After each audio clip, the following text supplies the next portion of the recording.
So Marc will be right here. He's just gonna grab some water. Are you guys gonna be here tomorrow? So I got a hoodie over on my table, and tomorrow I'm giving that away for the best Sasquatch calling vocalization. So if you want to practice tonight, come by tomorrow. You might win a hoodie from the Pacific Northwest. Well, I think Marc just won. That little kid was like, whoa. Okay, thanks folks. My name's Marc, and I probably should have cleared this with Craig. We could rap about Ape Canyon, but that's not what I'm going to be talking about. In the Bigfoot research community, I'm kind of like one of the historical research guys, and I was graciously invited into the Sasquatch research community with a project I started like a long time ago, 11, 12 years ago or so, where I started to look into the 1924 Ape Canyon incident. If you're familiar, is basically everyone familiar with Ape Canyon? Raise your hands, pretty good. Yeah, okay, I won't reiterate a lot of it. Thanks, Cassandra. I ended up finding solid evidence of the attack site of 1924, and word got out and spread like wildfire. And I started getting calls. I didn't know anybody in the research community, but I started getting calls out of nowhere, and since then, this lineup of speakers and a bunch of people in the research community have been so kind. They really are my family right now. I mean, I do have an actual real family, but these folks are my brothers and sisters and a few weird uncles, you know, that kind of thing. And so, I mean, they've been so gracious and so helpful and very inspirational as well. So in 2013, I started finding evidence of the Ape Canyon cabin. Been going back up there a lot, taking friends. The people who I take up there, I'm kind of selective because what I want are people with a critical eye. I take them up there and I say, this is the evidence I found of the cabin site of the whole 1924 story. And I want to take people up there, like, you know, who call my stuff. Or like, well, I see that, no, I don't see that, to bounce questions off them because it just keeps me thinking about it.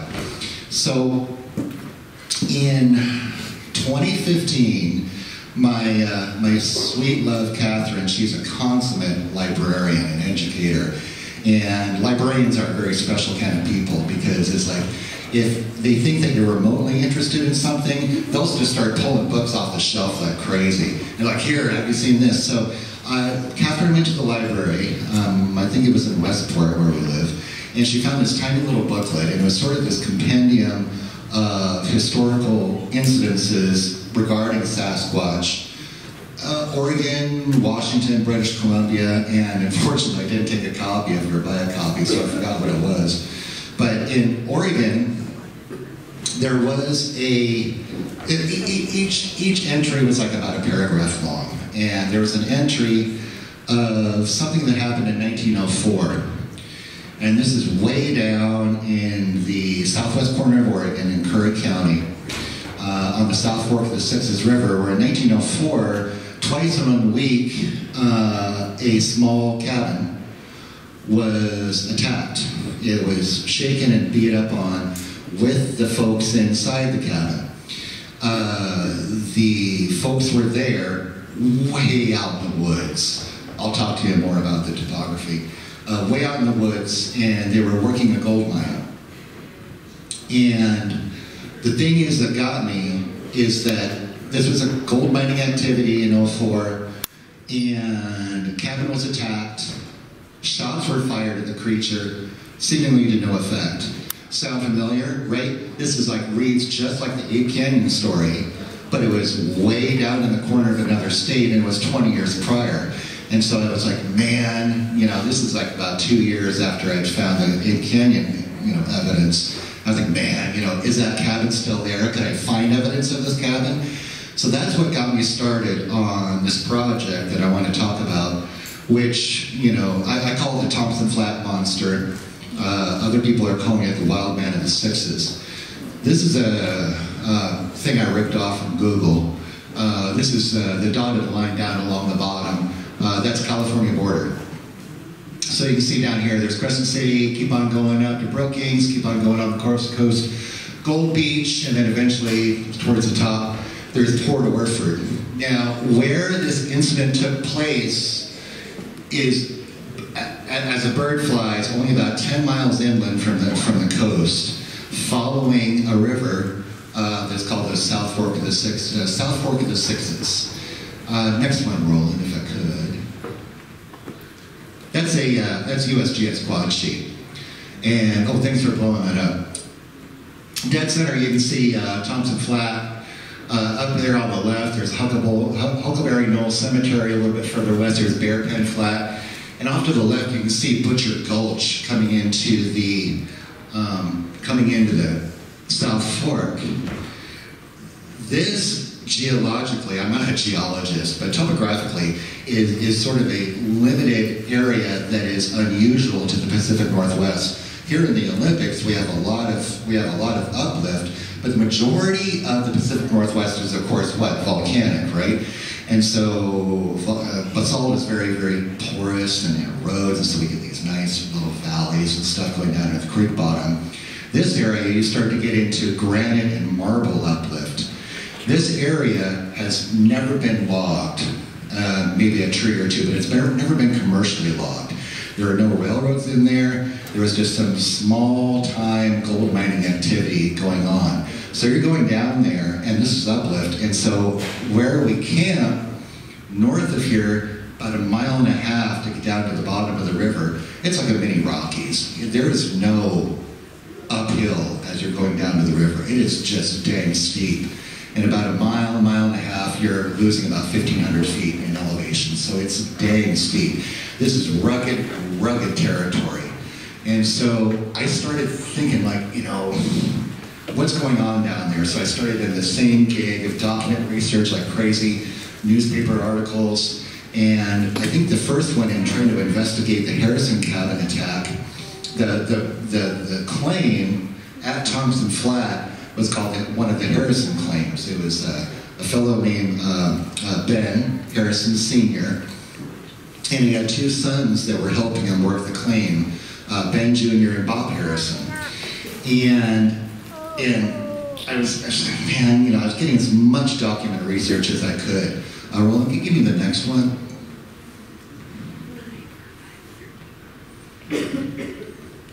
That's where it first came out in the papers. March 11th, 1904, Six's Wild Man again, where there were 2 fellows who were helping Ben Sr.'s claim work in this little mine. Mind you, one thing I want to back up, Thompson Flat used to be called, before it was called Thompson Flat, it was called Wild Man. The claim was called the Wild Man claim on the Wild Man ledge. And Thompson Flat, before I actually started the field research, I was like, Thompson Flat's kind of big, about a quarter mile. No. There are basically 3 flat areas there. Thompson Flat, Bear Pen Flat, Butcher, and headed down towards Butcher Gulch. The flat is probably about the size of this room. This is a very, very limited area.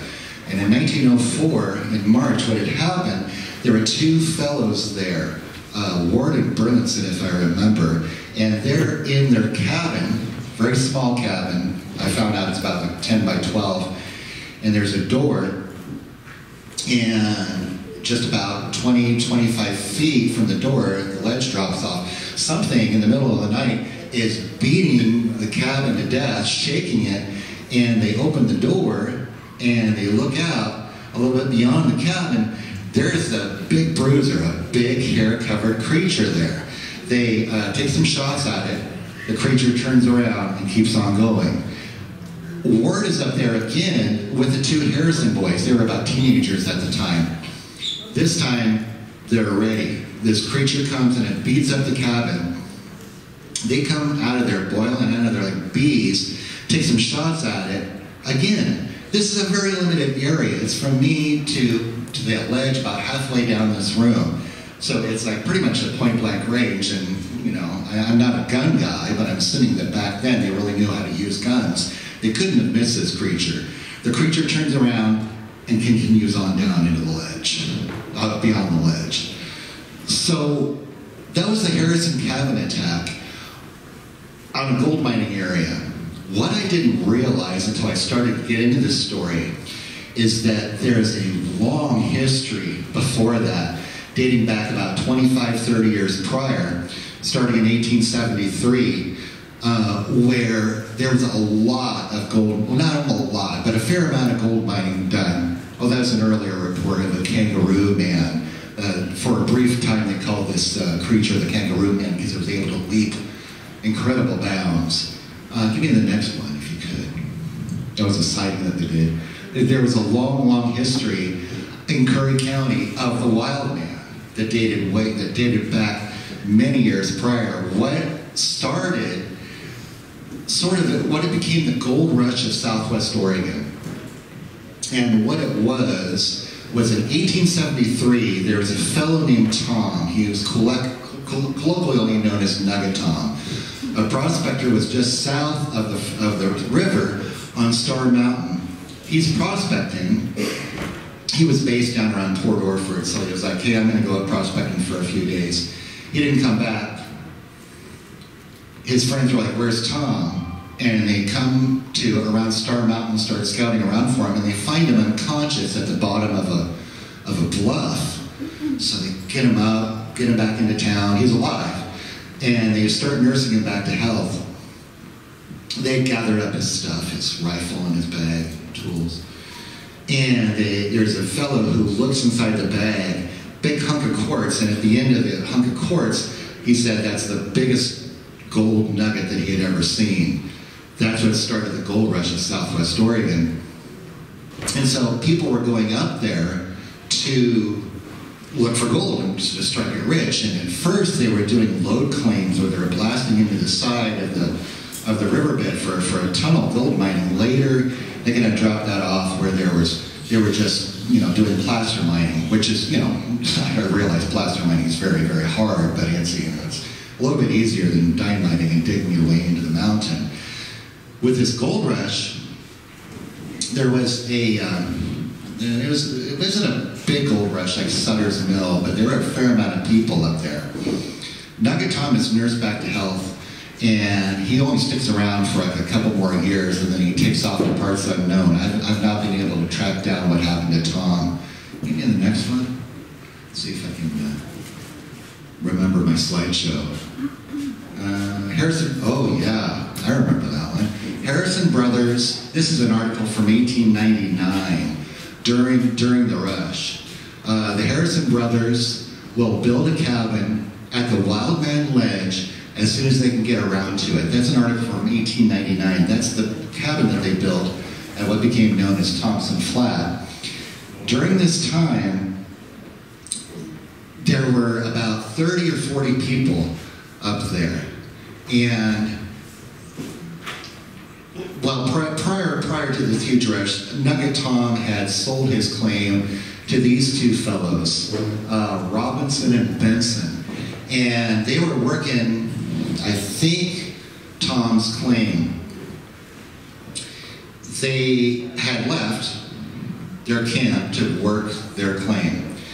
They come back in the late afternoon, early evening, there's still light in the sky, up to this ridge, and there is this big Sasquatch monster tearing their camp apart like crazy, tearing everything apart, tearing everything out of their tents, just thrashing their camp. They have their guns with them. They take shots into this creature. The repeating story, Addy Canyon here, there are shots taken into this creature and seemingly to no effect. The creature was described as about 7 feet tall, recurring theme up here, yellow or blonde. And nothing's happening. And so they turn tail and split. They run like crazy. So at this time, at what became known as Butchertown, where Butcher Gulch goes into the South Fork of the Sixes, there was a fellow from Coos Bay, a newspaper reporter, and he had business down in town. and some reporting he was doing, and he had heard about what became known as Butchertown. And so he went way up the river to go visit Butchertown, and his only point was to write an article about what was going on down there. That reporter said that there were about 40 people living there, mainly tent camping. A lot of them, a couple of them had built cabins up there. And he named names of people who were miners who were working there. Butchertown was sort of a collective. There weren't 40 people there working one single claim. There were multiple claims around there. They would go out and work their individual claims, come back as sort of a community, share dinner, share food, that kind of thing. There were 4 in particular. Some of them were named in the 1879 article. Things started to kind of go south at this point. And there was one fellow named John Jensen, and he doesn't show up at the end of the day, and everyone's like, where's John? And so we better go check on him. So they go up to his claim, not that far away, and there they find his body. His body is not John. His head is bashed in with the rock, apparently, as the murder weapon, still laying on the ground all bloody. A few weeks later, the next fellow, Mike McClone, he doesn't come back, and they find his body beaten to a pulp. Keeps on going over and over again. These miners are showing up dead at the same time when they're seeing all these strange aggressive encounters over and over again of this very aggressive creature. There was one fellow who disappeared, and that's a weird thing about what I was talking about all these handles. There's another guy who came into town. His name was Bullhide Johnson, Thomas Johnson. Bullhide Johnson, once he struck it rich, he changed his name to Coarse Gold Johnson. He disappears, and they don't find his body until much, much, much later. Again, beaten up to a pulp. Pretty much, people start to get spooked, and Butchertown vacates very, very quickly. There's only one fellow up there, still living up there, named Mike Madigan. He was known as Grizz Madigan because he had a bad run-in with a bear previously, and he had huge scars across his face. He did have a claim up there. He was working a claim, but he was mainly sort of like as the community huntsman. He would go out hunting, bring in the meat, trade it for ammo, trade it for goods, and that kind of thing. He had 2 hunting dogs with him. And just a little bit north of Butchertown, near Mount Avery, he's out with his dogs. And up on this hill up here, he sees this big hair-covered creature. One dog takes off after the creature, and he's trying to call his dog back.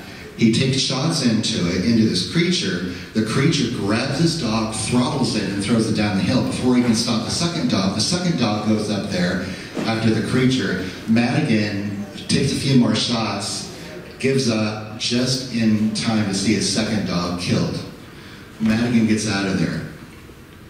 Well, he's the only one up there at Butchertown anymore. And a fellow named John Ramsey, was also known as Ramrod Ramsey. He realizes that Mike hasn't come back into town for a week or two. Goes up to Madigan's cabin, which is still standing today, and pokes around. Madigan's not in the cabin, and starts going up to where Madigan was working his claim, and he sees this large pile of rocks that seem to be kind of like newly placed there. Starts digging out the rocks, and sure enough, there's dead Madigan inside the rocks, somewhat decomposed, but Ramsey said that he recognized him by his sidearm and his knife, which was very distinctive to Madigan, right? So what they ended up doing, one by one, hardly anyone's up there anymore. What they started doing one by one is they started making a small burial plot, which is only about 1,000 feet or so from Thompson Flat. It became known as the Huckleberry Knoll Cemetery. And that's where these 4 guys are buried to this day. Give me the next one. Oh, Nugget Tom. This is a great article. I had to really search for this one. If anyone is really big John Green nerds, John Green, I think in a 1966 or 1967 publication, had a small note of where an article was sent to him by a fan that noted everything that was going on up there on the South Fork of the Sixes River. Green said that he couldn't remember where it came from, but it was like on the Sunday pullout section out of the newspaper of the Oregonian in 1947. And so what's a Sunday pullout? For us old-timers, we used to call it Parade Magazine, which I know is still, actually I found out Parade Magazine is still being published. So I went to the Oregonian and looked through every Parade magazine in 1947, and I found the Green article that was being referenced. That's a depiction of Benson and Robbins up there with their cabin being torn apart by this massive creature. Talks about Nugget Tom as well. And the next one. Oh yeah, this is neat. This is out of the Oregon Department of Mines, where a publication from the 1950s, I think it was the 1950s, where there was sort of an enumeration of mines up there on the South Fork of the Sixes, and they note some of them: the Big Nugget, Nutwood, but there's also a Bigfoot claim. There's a mining claim called the Bigfoot. Now, I don't mean to pull rank, but the Bigfoot claim was from the early 1900s or so.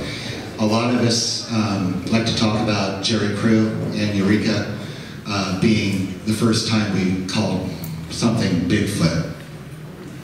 There's a Bigfoot claim. That was the first time that I found it. Give me the next one, please. That was also in the same publication from the Department of Mines. The circles are all indications of claims up there.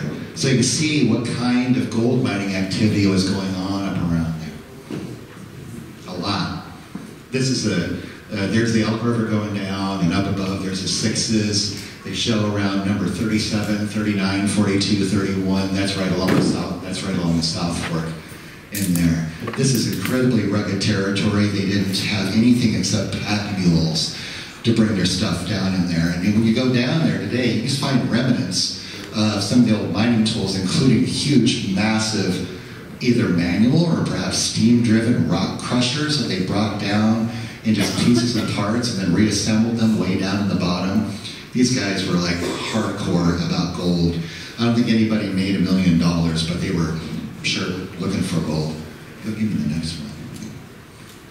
So, Bob, this is one of the tricky parts. If anyone is familiar with Ray Wallace and Rand Mullins and that whole story of the wooden foot stompers and them being the ones who like made all the tracks all over the Pacific Northwest, which is just nonsense. Bob Harrison was one of the kids inside the cabin in 1904. He grew up with his dad, Ben Sr., and he knew a lot about pioneer history. And he'd been up there, you know, working the mines and everything, right? Bob Harrison goes on to become the editor of the Myrtle Point Herald in Myrtle Point nearby. And he wrote this article, A Story Told of the Indian Devils of the Sixes, where, I believe this article is from 36, where he talks about what happened to Madigan and Jensen and McClone and all those guys. And I again have to like go on, because the root of my work in the Sasquatch community is historical document research and then trying to find the stuff on the ground, right? And so I rely on librarians. I rely on archivists. I rely on people taking this documentation, putting it in a file and index it where I can find it. This article is available on the Oregon Historical Newspaper Index, I believe. It was a project, I think, out of OSU. The problem was that whoever is only available on microfilm, whoever microfilmed it, microfilmed the books. The newspapers in Myrtle Point had bound into a book, and then you open it up, and they just took a Well, this one, the microfilm, since the article was right on the scene, you could only read half of it. It was dark, right? And so I contact State Archives, like, no, it's the same thing. I get a hold of the library in Myrtle Point. I talked to this old reference librarian, and she was like, yeah, we have it on microfilm. I was like, do you have a better copy? I can't read it. And she looks at the microfilm. I'm talking to her over the phone. Looks at the microfilm and she says, no, it's the same, but I'll tell you what. I have my lunch hour coming up. I'll walk down 3 blocks to the newspaper office where they still have the original copies. And what she did, she walked down, took photos with her phone, and emailed it to me. And so this is literally the best copy of this article of Harrison's in 1936. And so naturally, I was trying to be appreciative, so I sent her a pound of coffee from Sasquatch Coffee Company on that. But before I get on to Harrison, on the Myrtle Point Enterprise, we visited their morgue at the newspaper where they still have their own, all the original copies and bound books in a cabinet. Folks, if you're going to give any money to Sasquatch research, get a hold of Old Man Leon. He's like 83 years old, the editor of the Myrtle Point Herald. The Myrtle Point Herald is a very small newspaper. Again, the whole building is like about this floor space. They need a roof. Leon was really cool. He's like, yeah. Go on back there, you can go through all the newspapers. We walk in there, and there's buckets everywhere. There are tarps hanging down. I can see daylight through the roof. It's literally raining inside the newspaper office. And there you have this tiny little corner back there where there's the cabinet of all of their original newspapers. And going through, you had to be so careful because they were damp and they were just like tissue paper. It was amazing. This archive could easily be lost unless something happens at the Myrtle Point. No. Anyway, so with Harrison, the problem is with Harrison, he was a bit of a storyteller, kind of like Ray Wallace or Rand Mullins. And so you kind of have to like read between the lines and going through any of Harrison's stuff. But the fact is that before Harrison became famous, when he was, still a teenager, we do have document evidence of the Harrison brothers building a cabin on Wild Man Ledge. We have the 1904 article talking about the Harrison cabin attack, which was twice, right? And we have 4 dead guys up there that were killed by unknown means. Oh, that's them. There we are. That's their claim. This is out of the index book out of the county of the mining claims. John Jensen, McClone, Madigan, and Johnson up at the top. So these are real guys. These folks did have claims up there. Here's one.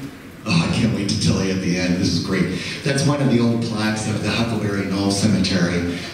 If it weren't for that plaque, it's just, give me the next one too. If it weren't for that plaque and this very rotten, I think it's cedar, headstone, which is illegible, you wouldn't know there's a cemetery out there. It's just a sort of, go down the trail, there's a fork in the trail, and it's just down there, and you walk right next to it. Give me the next one. That's from the Genealogical Society. Those are the guys that are buried up there. There's, McClone, Madigan, Johnson, and Jensen. There's Willis Lacey, World War II vet, and I always thought that was a misprint, but I did find out there was this old dude who lived out in the way out in the woods, like literally, a mile and a half from the road, and he died up there just as an old prospector. And I don't know exactly when he died. I heard it was in the 70s. But instead of yarding him all the way back into town and putting him in a real cemetery, they just buried him right next to his cabin. Give me the next one. So I get this phone call. Yeah. Again, this goes back to all the good friends I have in the research community. I get this phone call. Marc, dude, it's Bobo, man. You gotta give me a call, dude. Look, I got this project. I'm so stoked. It's gonna be sweet, dude.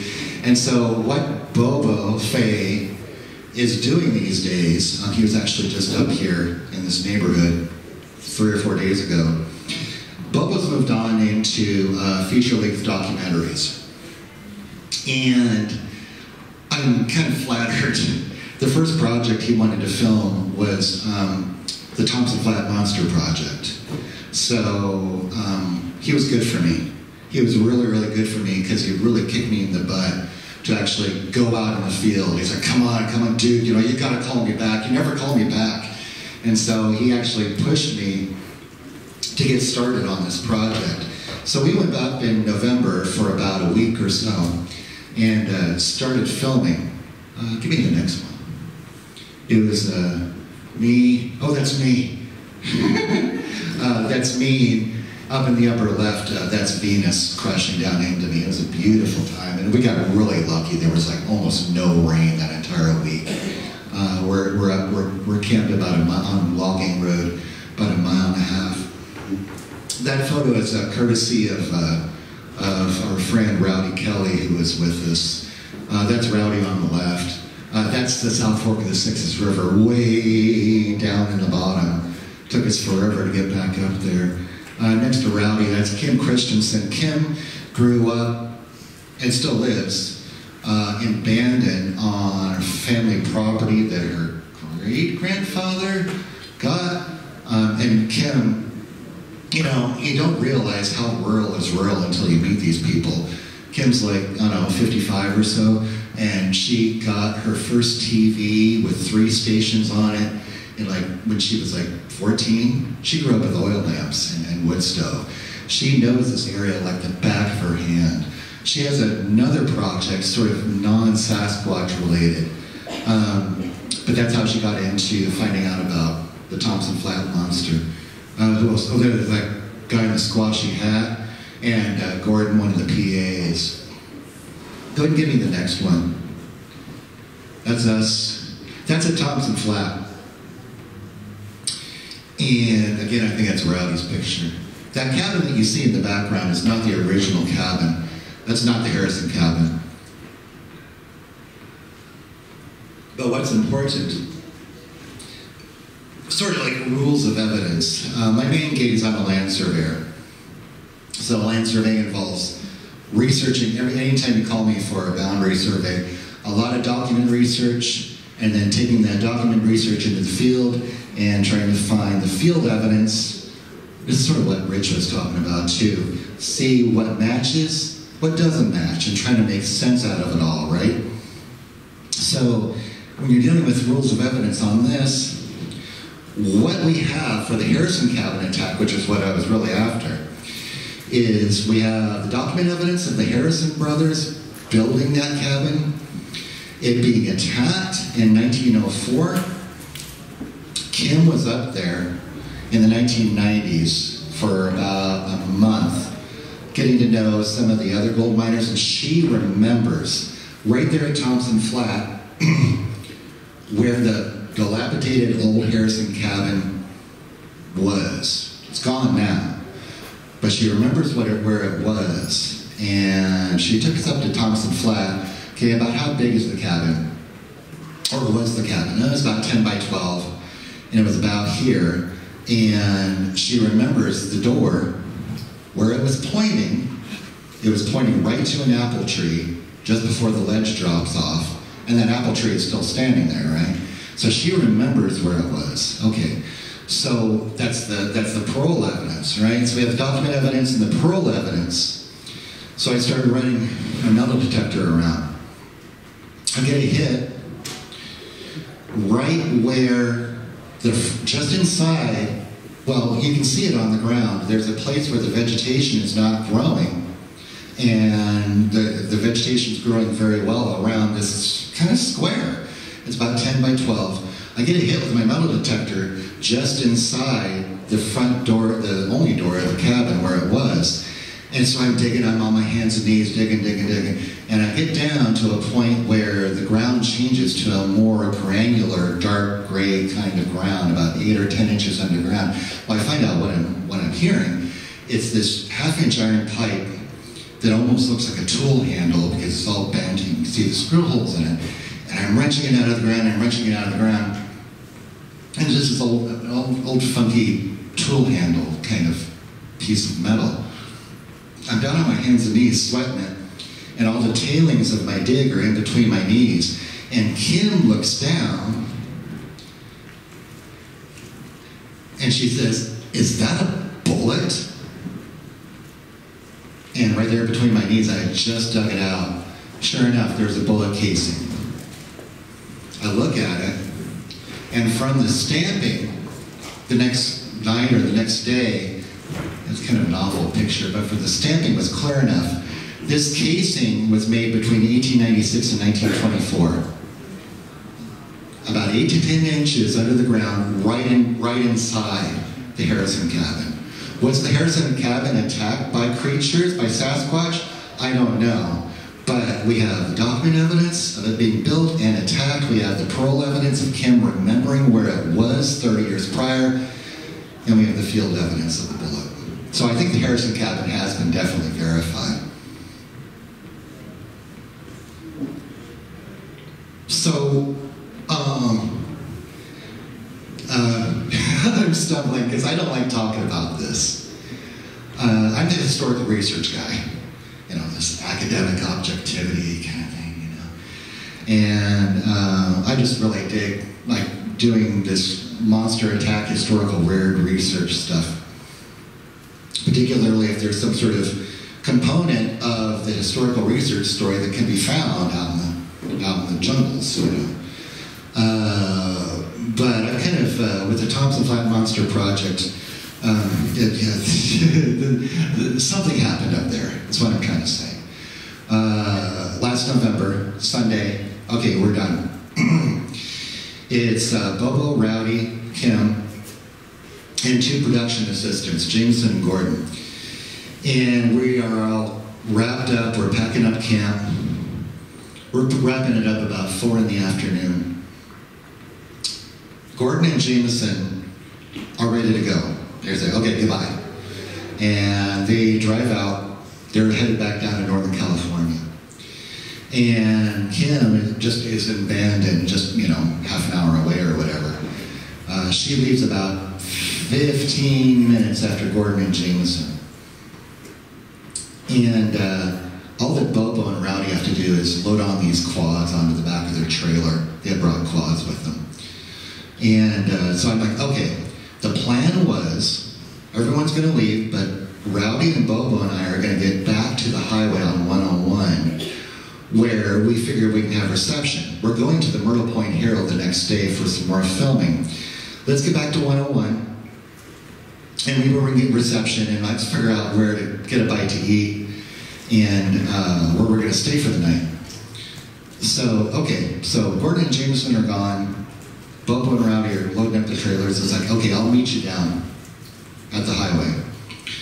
So I take off about 10 minutes after Kim, and I'm about 5 miles or so, 4 or 5 miles from where we camp, and there's Kim's car, and it's parked alongside of the road, and I stop, and it's like, everything okay?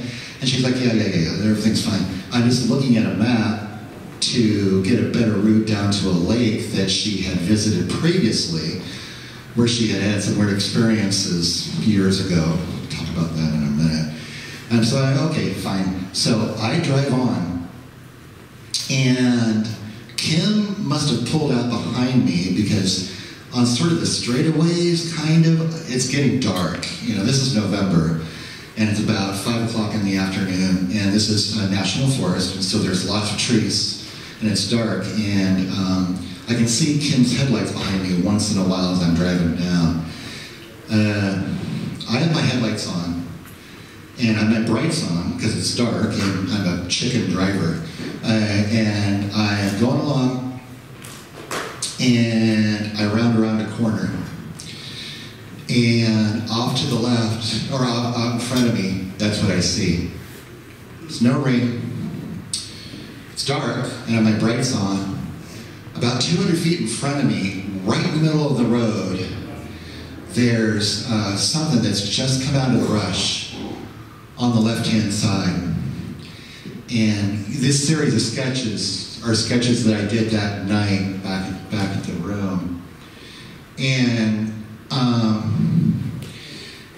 I remember what Tom was talking about the movement. And so we have all these paradigms. I have this paradigm, and I don't say we, but I have this paradigm in my head of what Sasquatch looks like and how it moves. And so I have this paradigm of Patty, long arms like that.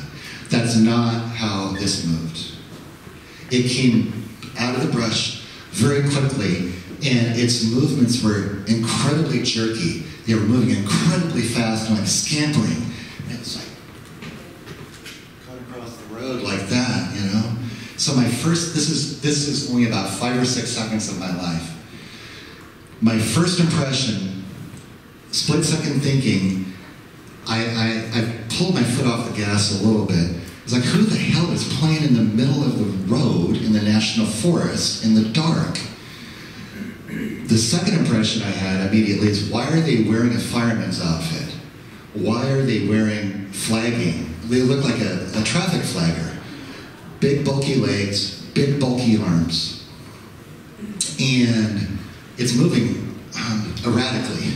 It's definitely going from left to right across the road. The road's about 15 feet wide or so. It's moving very erratically. It wasn't until I looked at this first sketch of what I saw about a week or two later that I realized how I drew it. Because when I first, you folks are meeting, you're coming in my little Honda Odyssey. At first, when I first saw it, it was like that, just briefly, but I realized after sketching this, taking a look at my sketch, it was looking off where it had come from. Give me the next one. Split second later, up at the top, from a crouching position, there's a second individual that's come up. It's incredibly steep down off to the left on the south side of the road, and the second one is coming from a crouching position, standing up. By the time, scroll on down, second image. By the time the first individual hits the edge of the road, the second individual has almost caught up to it. And I'm about 100 feet away. I'm still driving. But the second individual is caught up. The second individual is about 6 inches shorter. When we went back the next day and recreated this and took a look, the first individual was maybe about 6.5, 7 feet tall. The second individual was about 6 inches shorter or so, and they're just hauling it. They're just moving, scampering as quickly as they can, and they're in a running fashion with their arms bent, and it's just jerky movements. It reminded me of very young people playing on the playground in like a chase game, or it was that fast, or like how when you see insect wings, like a dragonfly or something, it was just so incredibly fast. They were dirty yellow, blondish, or so. Give me the next one. So I'm almost right on top of it. The first individual had already gone up into the woods. Second individual is just exiting. There was no skin, there was no hair around the face. Heavy brow. And it was looking down, almost as if their faces were trying to avoid me. They didn't want to look right at me, so I didn't get a really clear picture. By the time that the second individual had gone up, I gotta tell you, I was incredibly disturbed, and my heart's racing. And I'm right on top of it, and I'm a little unsure exactly where they entered the road, but by the time I stopped, I was damn sure of where they had exited the road, because I was so dang close. I almost put my foot on the gas again. But I realized that I could not talk about this. So I'd have to end up talking with, Chris and Tobe and Tom and Peggy, and they'd be like, "Did you stop?" And this is a split-second thing, and I was like, well, I didn't want to say that, yes, I kept on going. So I stopped. Give me the next one. Up at the top, there's nothing in the road. It's all clear. I stopped. And I put it in park with the engine running, and I jump down, scrolling down. I jump out with the car door open, and I'm just looking in the woods. And in the way that they moved, I was estimating that they may be like 75 feet, 100 feet into the woods. And what disturbed me even more was that I didn't hear a damn thing. I didn't hear any brush moving, I didn't hear any trees breaking, I didn't hear anything. And I came to realize that if they are up there, they're just standing still, and they're just standing there watching me. And all the blood started raising up around my neck and my ears. Shortly thereafter, Kim parks behind me, and then quickly after that, Bobo and Rowdy are right behind me. And Bobo was like, "Did you have a flat tire?" I'm like, "No." And yeah, there was an accident. I was like, I couldn't even talk. I was like, something just crossed the road in front of me. And Bobo was like, "You saw a Squatch?" And I was like, I did this. I was like, "Saw two." He's like, gets out of the truck, gets Rowdy. They immediately start filming. And the fortunate part about it is, the unfortunate part about it is, people will preach to you forever. Everyone needs a dash cam. I have one. I didn't have a dash cam at the time. But what they did is they were able to get my reaction and try to tell you what had happened. So it's at night, dark, it's like about 5:15, 5:30. And Kim and Bobo and I are on the edge of the road. Rowdy's up the slope a little bit about where I think that they exited. And Rowdy's light, well, that's just a cross-section of the road. That's from my observation driving up the road. To give an idea about how steep it is, it's literally that steep. I just surveyed it. It's really that steep where they came from the left, a little bit of a roadbed and a dirt slope. There's a small rock outcropping at the top, and then it just keeps on going up steep. Rowdy is up there at the very top. There you go, exposed rock. He's sort of around there, and the top of this exposed rock is about 7 or 8 feet over his head. He's scanning and photographing, and his bright, bright light shines on this thing where all of us see it at the very next time, at the exact same time. At the very top of this ledge, there's this fresh, huge scrape at the very top, as if something were trying to gain the top of the rock. A foot or a hand slips, and there's this big fresh scrape, maybe, I don't know, 8, 10 inches long, about 4 inches wide. Give me the next one. We go up there the next day in the daylight and poke around. There's some impressions. Nothing really castable or anything, but there were some definite impressions going on up there.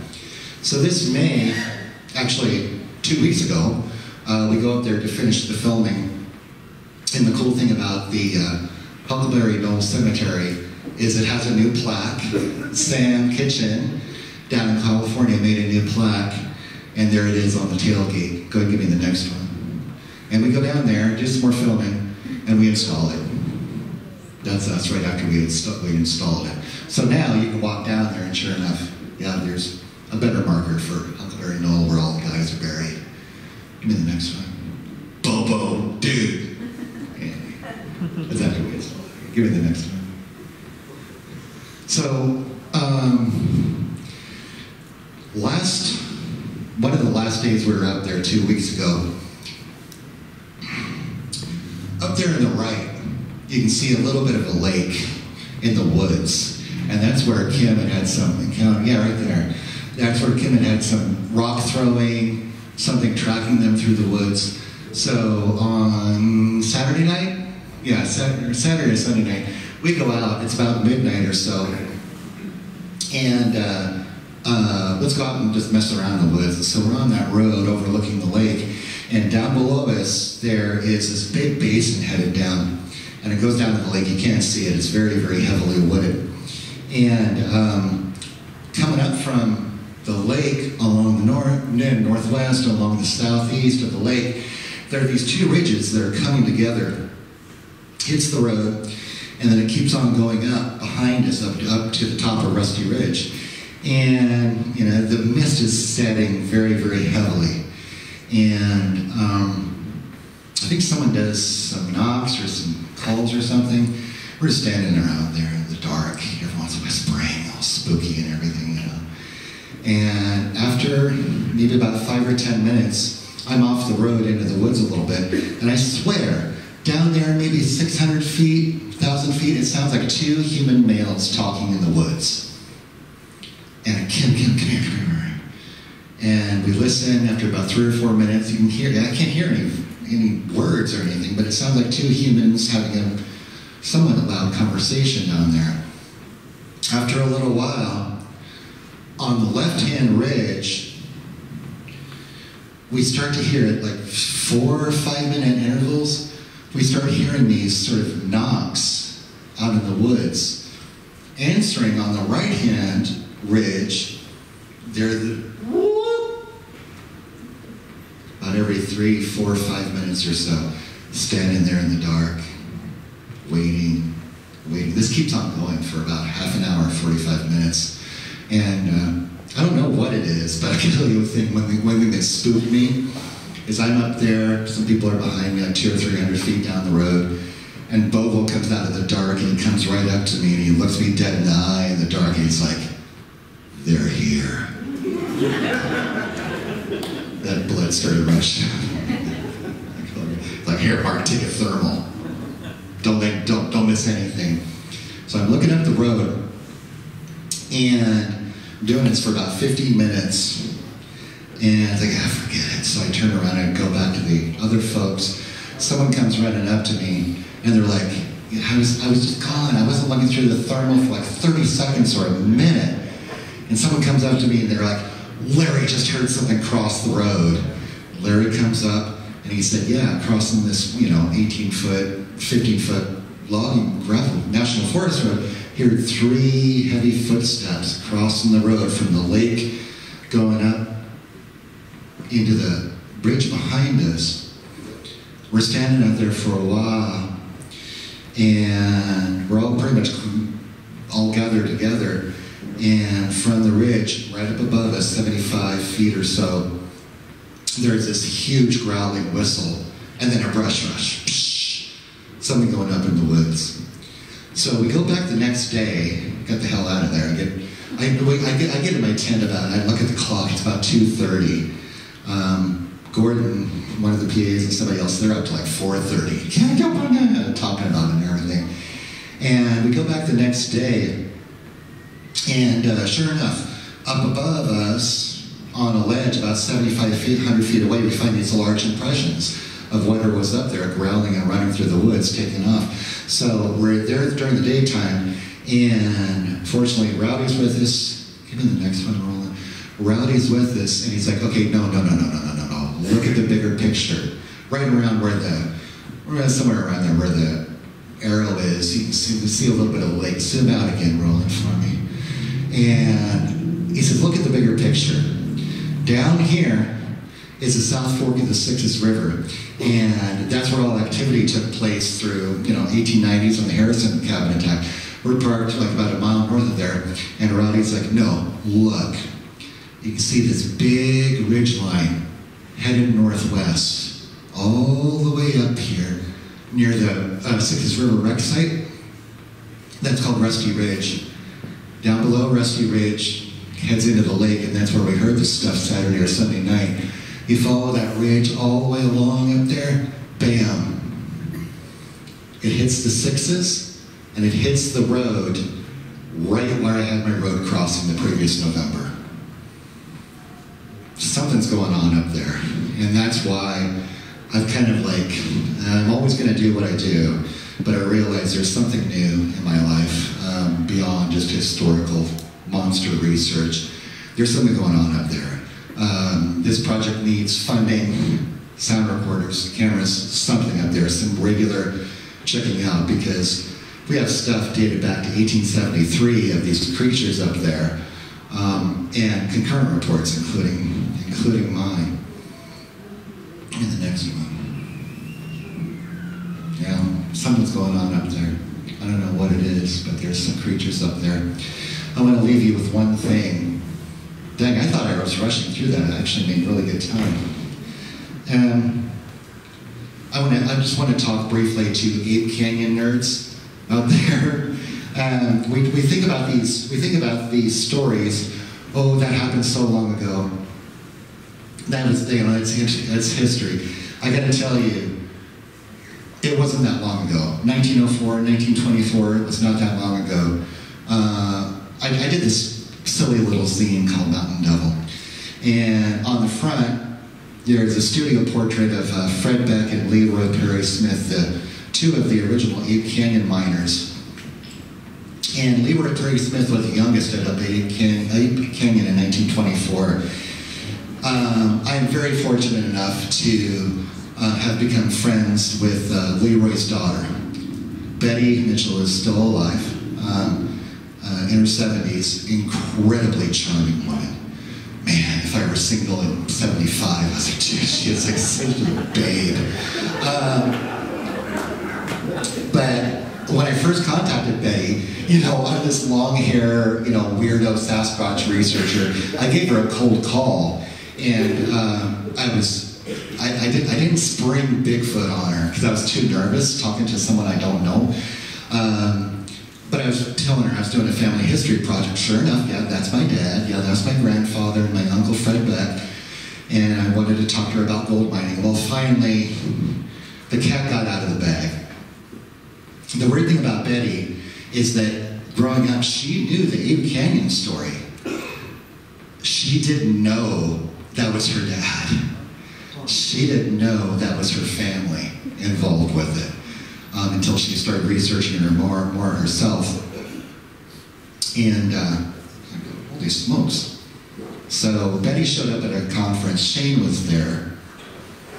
Chris, I think you were there too. This is up in Seattle. Betty Mitchell shows up with her grandson, Tyler, who I've gotten to be friends with. And that's the first time I met her. And it was so cool because Betty Mitchell's here, right? And so I go around to all my friends, and the daughter of Leroy Perry Smith is here. And it was a smallish conference. Oh, Craig, you were there too. And you were hosting that one. And it was so cool because this 77-year-old woman suddenly turns into a rock star with all the Bigfoot research. Everyone's going up to her and everything. So she's like, hey, can I get one of your mountain devils? I was like, no, I'm gonna give you one. And so I ascribed it to her, but you have to ascribe one to me.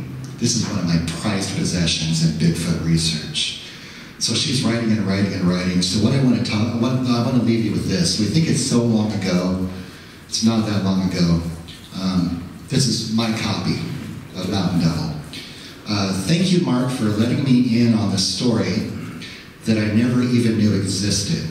Brings back my father's memory of him and my Uncle Fred.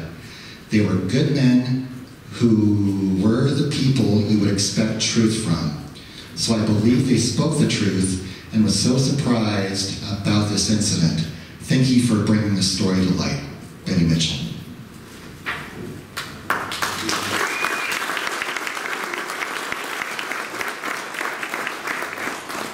If anyone has any questions, of course, and I'm hanging around outside, coffee. I shouldn't be smoking, but I might be having a cigarette, or hanging around the OP. Thanks, you guys. Give a big round of applause to Myrsell. Fantastic stories, Marc. Really knocked it out of the ballpark. Thank you so much. Really appreciate it.